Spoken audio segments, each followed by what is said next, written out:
You're listening to the Dibbly Dobbly Podcast. Remember to like, share, comment, subscribe, and click the bell to make sure you get the latest episodes of the podcast. Be sure to like and share our Facebook page and follow us on Twitter and on Instagram. Hi everyone and welcome back to another episode of the Dibbly Dobbly Podcast. On today's episode of the podcast, we preview the Test series between Australia and South Africa. It's the Dibbly Dobbly Podcast, and let's get started. Let's have a look at the Test series fixture between Australia and South Africa. The first test will be played at the Gabba on December the 17th. The second test match will be played at the MCG on Boxing Day on December the 26th. And the third and final test match of the series will be played at the SCG on the 4th of January.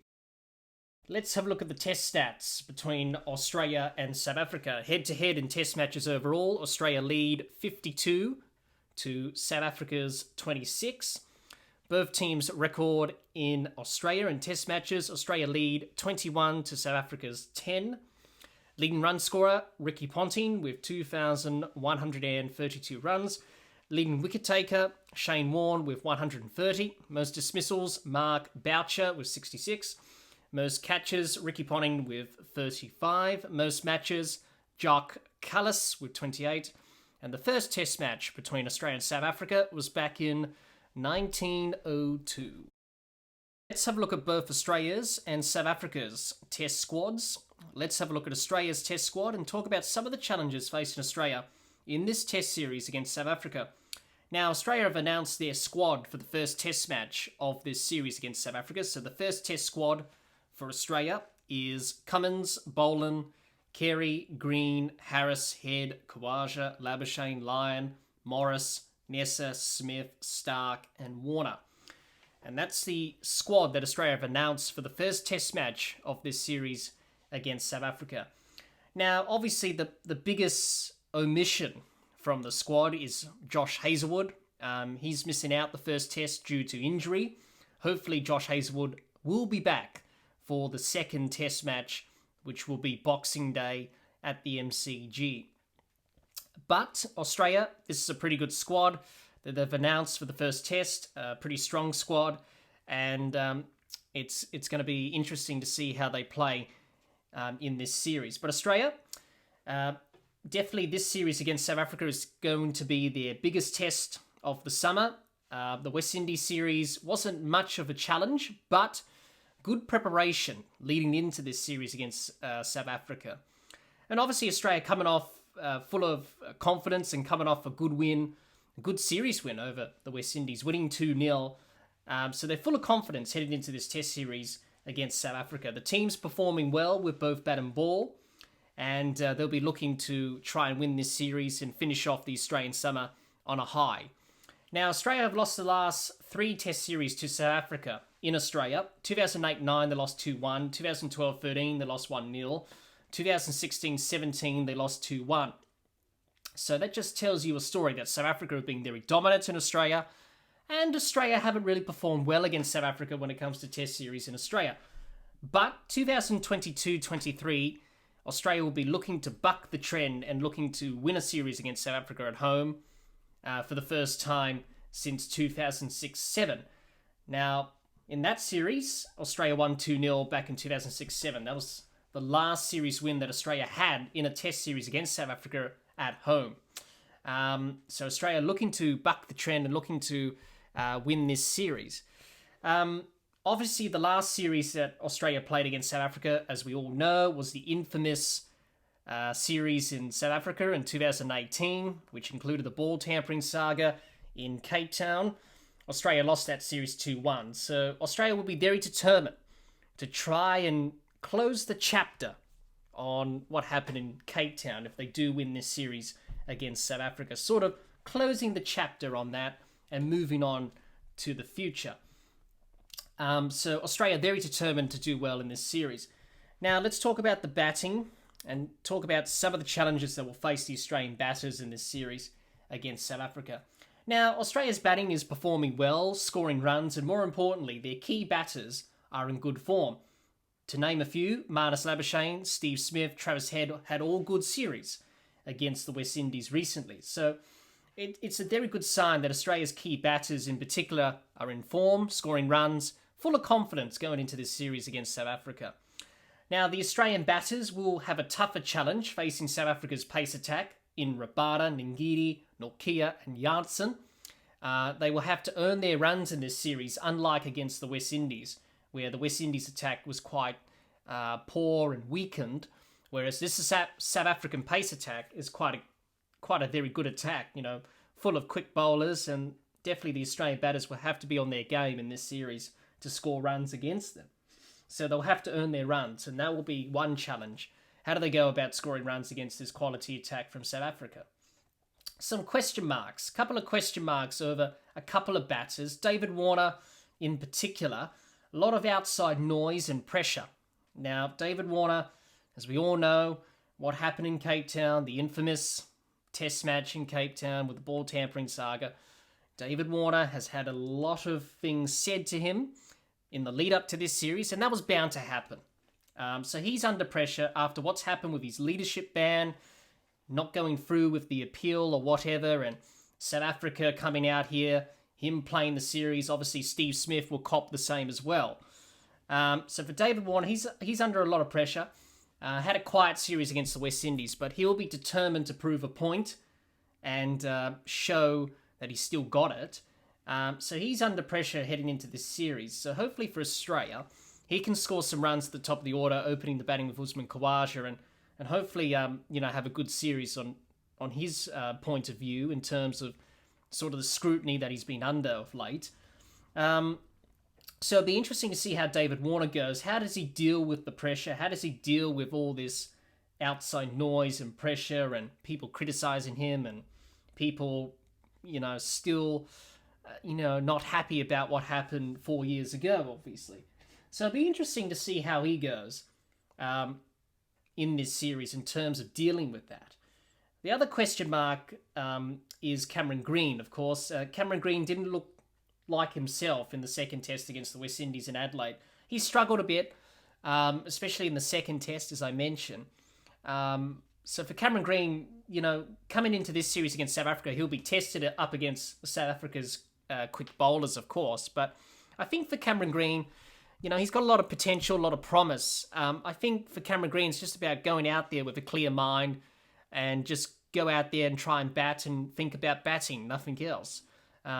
We all know what he can do with the ball. We all know what he can do with the bat. We've seen that. Didn't quite look like himself in the test match against the West Indies in Adelaide, but hopefully for him, he can come into this series against South Africa and hopefully get off to a good start in the first test, and that will pretty much set him up for the series going forward. So Cameron Green's another question mark that the Australian team would like to have resolved, along with David Warner as well. So they're the only two batters that coming into this series against South Africa are not full of confidence.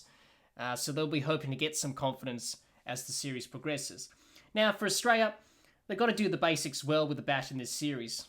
And we keep harping on about doing the basics, but it's very important in cricket to do the basics well with both the bat and the ball. So basically for Australia with the bat in this series, if they do the basics well, they'll have success and they'll definitely win some test matches in this series. So rotate the strike, build partnerships, run well between the wickets, put the pressure onto the South African bowlers and fielders, punish the bad balls, adapt to conditions, different pitches at the Gabba, Melbourne and Sydney. Got to adapt. If they do that well, then I think they'll have success in this series.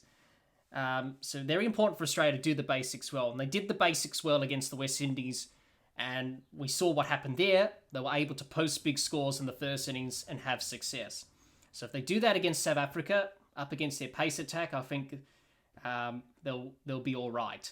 Now, Marnus Labuschagne, he'll be tested in this series against South Africa for various reasons. Number one, the vulnerability shown by Marnus in the first test match against the West Indies in Perth, where Azari Joseph bowled him with short balls. South Africa would definitely do that with their quicks. He looked a little bit unsettled in the first test at Perth in the second innings when Joseph was bowling the short balls. South Africa would have seen that. They would have wanted to exploit that in this series. But knowing Marnus Labuschagne, he'll be looking to improve his play against the short ball. So that's one area to look out for. Marnus and the South African quicks, the bouncer barrage. It'd be interesting to see how that goes in this series, but that's definitely one challenge for Marnus. He's in terrific touch. He's in good form. South Africa will exploit the short ball weakness there. But if Marnus can combat that, I think he'll be okay, and I think he'll be able to score runs at will. The other thing for Australia's first innings runs are the key for them in this Test series. Now, as we saw in the West Indies series recently, Australia were able to score big first innings runs and put pressure on the opposition. Now, for Australia, doing that against South Africa's pace attack will be the important thing in this series. But Australia, if they're able to post scores of 400 plus or 450, I think that will put South Africa under tremendous pressure.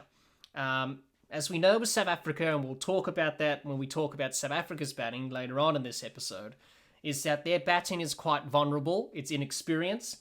So I feel like big first innings runs for Australia will definitely put the South African batters under pressure. And that's the important thing for Australia to do in this Test series.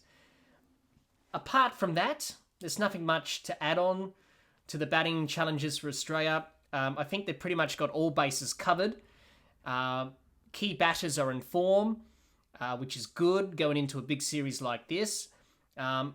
It's going to be a good test for the Australian batters against the South African quicks, and it should be a good contest. Can't wait to see how this contest unfolds throughout the series, and it should be a very good contest. But definitely the Australian batters will be up for it, and it'll be interesting to see how they tackle this big challenge. Let's talk about the Australian bowlers and some of the challenges facing them in this Test series against South Africa. Australia's bowling attack is world class and should do well in this Test series against South Africa. All in good form and taking wickets as we saw against the West Indies recently. Now, there's no Josh Hazlewood for the first Test of this series due to injury, but he could return for the Boxing Day Test. But Australia have got some handy replacements in Scott Boland and Michael Nessa. And what we saw from Nessa and Boland in Adelaide in the second Test against the West Indies, they're two very handy replacements if either Cummins, Stark or Hazlewood go down. And they have done pretty well. So this Australian attack is world class. The depth underneath Cummins, Hazlewood and Stark is pretty good. You've got Nathan Lyon, who's a quality off-spinner. You've got Scott Boland, Michael Nessa, who have limited opportunities at Test level. But as I mentioned, if either Cummins or Hazlewood or Stark go down with injury, then we've got a couple of very handy replacements in Boland and Nessa. So it's such a very good attack. It's got all bases covered. Definitely in this series against South Africa, they'll definitely ask questions to the inexperienced South African batting lineup. As we saw against the West Indies, Australia were able to put the West Indies under relentless pressure. And they'll definitely do that. This bowling attack will definitely do that against South Africa. As we know with South Africa, and we'll talk about it when we talk about South Africa and their batting, is that their batting lineup for this series is quite inexperienced when it comes to Test cricket. And the Australian bowlers will put them under constant pressure every single ball of this Test series, as we saw against the West Indies. Look what happened to the West Indies. They struggled with that pressure. So the same thing could happen with South Africa.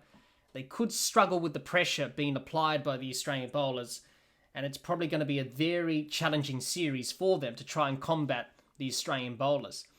So definitely this attack will ask questions every ball, as we saw in the West Indies series. As I mentioned, it's a very good attack. Cummins, Stark, Hazlewood, Lyon, over 200 plus wickets as a bowling attack. That's pretty good. No other bowling attack in world cricket at the moment has got 4 bowlers that have got 200 plus Test wickets and playing at the same time. So that's why this Australian attack's so unique and one of the best attacks in the world. Obviously, coming up against another brilliant bowling attack in the South African bowling attack, obviously with Rabada, Nokia, Ngidi and Janssen. So it'll be interesting to see how Australia compete with the South African bowling attack throughout this series. I think it's important for Australia to do the basics well with the ball. And I think that will be important for Australia. As we saw against the West Indies, the Australian bowlers did the basics well with the ball.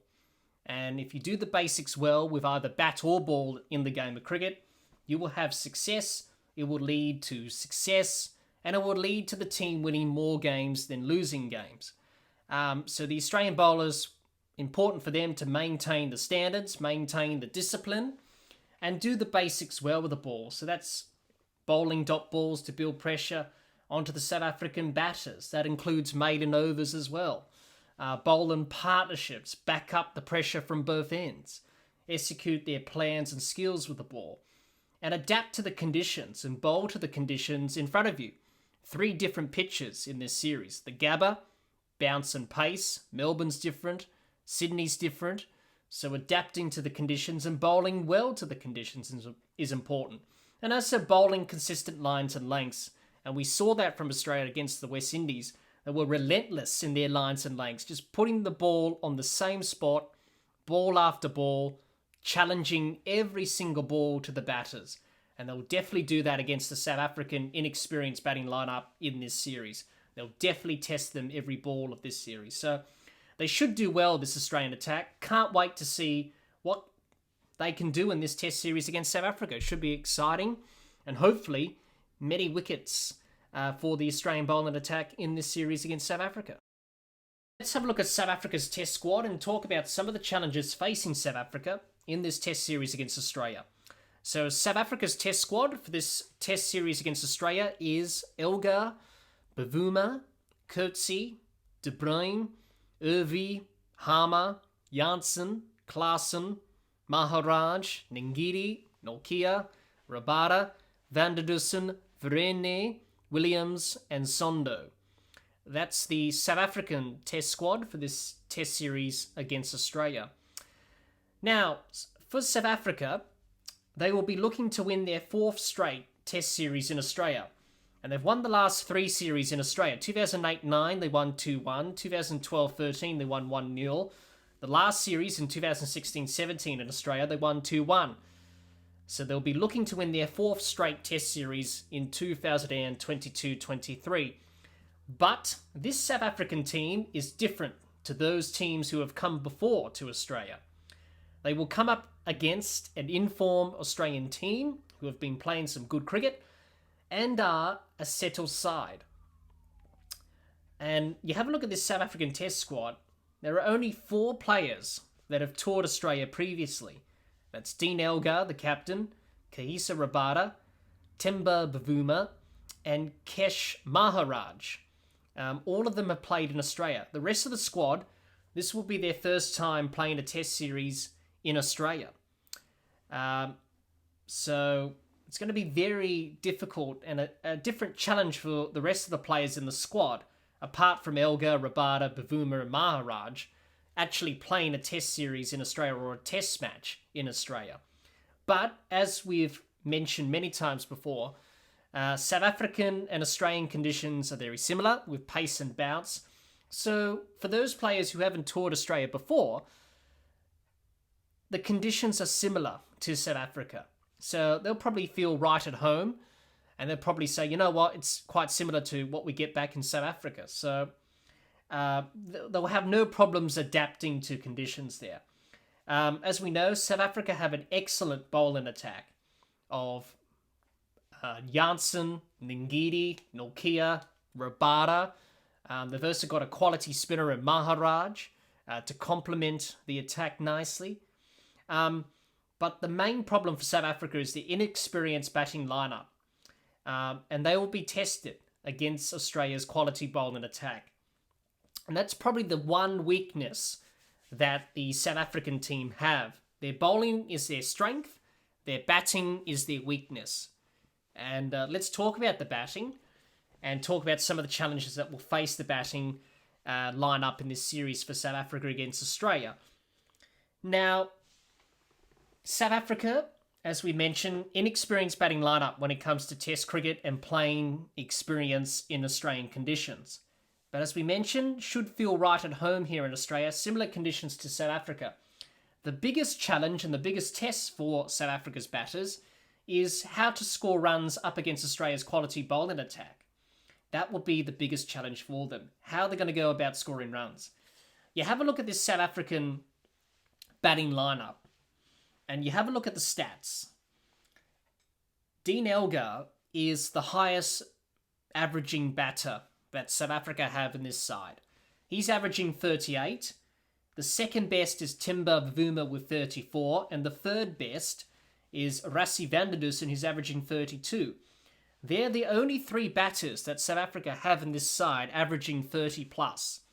The rest of them are averaging below 20 or mid-20s. So looking at the stats, and in cricket we judge people by their stats, and it's a perfect analysis to see how the batting and bowling side of things are operating in a cricket team. And with South Africa, looking at those numbers, it doesn't really look good in terms of the batting strength that they have. It's definitely inexperience. It's definitely going to be tested up against Cummins, Stark, Hazelwood, Lyon, Boland, Nessa, even Cameron Green from Australia's bowling attack. They're definitely going to be tested, South Africa. And it's going to be a real challenge for them scoring runs here in Australia. How are they going to do that? Well, they've got to find a way to score runs, because it's important for South Africa in this series. We talk about this a lot whenever you come to Australia, or whenever opposition teams come to Australia, is about first innings runs. The first innings of a test match is very important in terms of either you're going to win the test match or you could lose the test match. First innings runs are key for South Africa. They got the bowling attack to take 20 wickets to win a test match. No problems there. But their batting needs to stand up and score big first innings runs. But that bowling attack will be ineffective if they aren't to put any pressure on Australia in the first innings in terms of scoreboard pressure. I think South Africa needs scores of 300 to 350 plus to give them a chance of competing in the first innings against Australia and throughout the test matches of this series. Anything lower than that, it will be difficult for South Africa to challenge Australia. It's no good getting bowled out for 250 or below 250. That's not going to put pressure on Australia in terms of scoreboard pressure. You need scores of 350, probably 400. Do I see South Africa doing that? I don't think they can. They don't have the artillery. They don't have the batting quality or experience or power like Australia have to score big scores of 450, 500 in a test match. So they'll definitely need to score big first innings runs. They'll definitely need all of the batting unit to really come together and work together in terms of trying to get good first innings totals on the board. Because if Australia are able to bat the way they did against the West Indies, post scores of 500, 400 in the first innings, then South Africa's going to be under pressure from that moment on, and probably not going to win the test match. So for South Africa, first innings runs are going to be the key, but it's going to be interesting to see how they do that. As I mentioned, this batting lineup, quite inexperienced. It will be a big challenge for them. We have to wait and see what they can do. Now, Dean Elgar, the captain of South Africa, I think he will be the one batter that South Africa will need to stand up and to lead the way. The captain often does that in the cricket team, either with bat or ball. Pat Cummins does that for Australia with the ball. Dean Elgar needs to do it for South Africa with the bat. Lead from the front as the captain. He's an experienced campaigner, determined opening batter, puts a high price on his wicket. I sort of describe him as a nuggety, stubborn sort of opener. Reminds me of a Jeffrey Boycott or a Bill Lawry. Someone who's determined to put a high price on their wicket and bat pretty much all the innings. And I think for South Africa to have success with the bat in this series, he's got to do bulk of the scoring. And he needs some support from other batters within the lineup to support him. But he's going to definitely be the one that South Africa rely on the most. And it'll be interesting to see how he handles that pressure. I think it's important for South Africa to do the basics well with the bat. You've got to do the basics well with the bat. Rotate the strike, build partnerships, run well between the wickets, put pressure on to the Australian bowlers and fielders, punish the bad balls, adapt to the conditions, and by doing the 1% as well, that could make a difference in this test series for South Africa in terms of their prospects with the bat. But their batters will be challenged every single ball of this series, and South Africa will have to be ready to take this challenge on.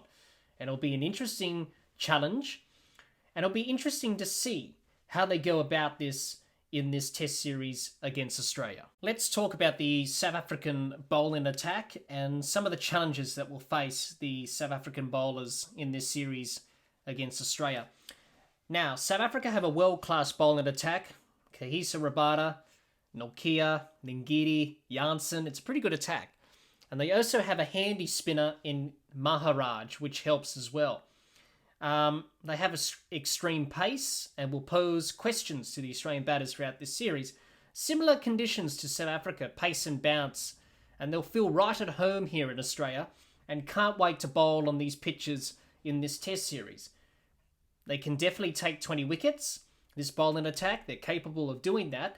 But can the inexperienced batters that South Africa have, as we talked about before, can they score enough runs for the bowlers to be really effective in this test series? All provide different set of skills with the ball, just like Australia's attack. Everyone's different, but everyone brings something different to the attack, different set of skills, different variations, different ways of going about it. Kahisa Rabada has to stand up. He's the leader of the attack. He's got the most experience in Test cricket. He's the most experienced bowler that South Africa have in this attack. He's played 55 matches. He's taken 257 wickets in his Test career thus far, Rabada. Definitely the leader of the attack. Whereas Marco Janssen's only played 7 matches for 37 wickets. Ngidi's played 15 matches for 49 wickets. And Anrik Nokia, he's played 15 matches for 57 wickets. So Rabada, definitely the leader of this attack. He's got to stand up and really lead the way and show the other bowlers how to go about things in Australia. Now, Kahisa Rabada has toured Australia before, whereas Nokia, Ngidi and Janssen haven't. So it's very important for Rabada to feed the information to the other bowlers in Janssen, Ngidi and Nokia. How do you go about things in Australia? Very similar to South African conditions. So lines and lengths, plans. So Rabada definitely got to be important for South Africa in terms of their bowling ranks. Definitely one of the best bowlers in the world, but also being the leader of this attack. And it will bring great responsibility on his shoulders. But definitely he'll relish the opportunity of being the leader of the attack. Now, for South Africa, as we talked about with Australia, is about doing the basics well with the ball. This attack is a very quality attack. Doing the basics well is important for South Africa with the ball. So bowling dot balls to build pressure onto the Australian batters, bowling partnerships, execute their plans and skills with the ball, adapt to the conditions and bowl well to the conditions in front of you, bowl consistent line and length. And I think the important thing for South Africa, don't get carried away with the pace and bounce, especially bowling short balls. Now, we know that South Africa are probably going to bowl short balls to Marnus Labuschagne after what they saw, what happened in the first test of the second innings in Perth, where Azari Joseph bowled short balls at Labuschagne. He looked uncomfortable. It's very important for South Africa to exploit that, but making sure that they don't get carried away with the bounces. We see that from many opposition bowlers. When they come to Australia, they get carried away with the pace and the bounce, and especially bowling short balls and bounces. So I think for South Africa, they should use it sparingly, but maintain the basics with the ball and stick to them. And if they do that, they'll have success and they're able to perform well. But the important thing for South Africa is that their bowling attack can be effective. It's whether or not they can score enough runs for it to be effective. If they have scoreboard pressure, their bowling attack will definitely be effective and will definitely put Australia under pressure. But if the South African bowlers don't have any runs to defend and the batting lineup gets bowled out cheaply, then it's going to be tough work for the bowlers to try and get South Africa back into into the match. So it'll be important for the batters to really do their part so the South African bowlers can be effective. Apart from that, this South African bowling attack should perform well in this Test series. Can't wait to see what they can do in this Test series against Australia. I'm pretty sure they're going to take a lot of wickets and they're going to surprise a lot of people. Let's predict who's going to win this Test series and the leading run scorer and leading wicket taker for the series. Now, I think Australia's going to win this Test series, and I think they're probably going to win the series 3-0. I see Australia being the strongest team out of the two. South Africa, they have a good bowling attack. It's quite strong, as we've talked about throughout this episode. But as we've talked about as well, their batting's quite inexperienced, and I don't see their batting or their batters scoring enough runs to challenge Australia. I think Australia's batting is far too stronger and should be able to score big totals in the first innings. I don't think South Africa can compete with that. I don't think South Africa can score big totals in the first innings of 300 or 400 plus to really put Australia under pressure. Both bowling attacks are pretty good, but I think Australia are probably the strongest team, and I think they'll get the job done against South Africa in this series and probably win the series 3-0 and break the drought of not winning a Test series against South Africa at home. And they'll be able to do that in this series, Australia. They'll probably win the series and break the drought. And obviously the last time they won a Test series at home against South Africa, Australia, was back in 2005-06. So I think Australia should win this series. Leading run scorer? Oh, definitely a lot of options here. You got Marnus Labuschagne, you got Steve Smith, you got Travis Head on Australia's side of things. South Africa, maybe Dean Elgar. Apart from that, nothing else. Leading run scorer, I've gone with Marnus Labuschagne. Wonderful series against the West Indies. He's in good touch, good form. I think he's going to score a lot of runs in this series against South Africa. So Marnus Labuschagne for me to be leading run scorer. Leading wicket taker, we've got so many options, haven't we? Cummins, Stark, Lyon. We've got Janssen, Ngidi, Nortje, Rabada. Two very quality bowling attacks in this series with Australia and South Africa. Very hard to choose one who's going to be the leading wicket taker for the series. But I've gone with the Australian captain. I've gone with Pat Cummins. I think he's going to have a good series. Number one Test bowler in the world in the rankings at the moment. He's going to lead the way with the ball as captain. And he's a very quality bowler. So I'm going to go with Pat Cummins leading wicket taker for the series. Those are my predictions for this Test series. If you're listening to this episode of the podcast on YouTube, let us know in the comments, who do you think will win the series? And your predictions for leading run scorer and leading wicket taker for this Test series. It would be great to hear your thoughts and predictions. Australia and South Africa have a long history when it comes to Test cricket since 1902. This Test series in 2022-23 is shaping up to be a really good competitive Test series. We have some of the world's best batters and best bowling attacks doing battle, and it should be fun to watch. It's the first time since Australia and South Africa have played in a Test series since the infamous Test series in 2018, which involved the ball tampering saga in Cape Town. And leading into this series, there has been some words exchanged.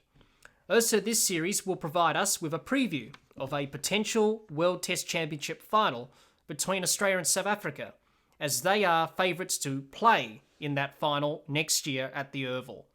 Let's hope we see some good Test cricket between the two teams, and may the best team win. Well, that's all the time we have for this episode. Be sure to subscribe and click the bell to get the latest episodes of the podcast, and like and share our Facebook page, and follow us on Twitter and on Instagram. Until next time, keep safe, and bye for now.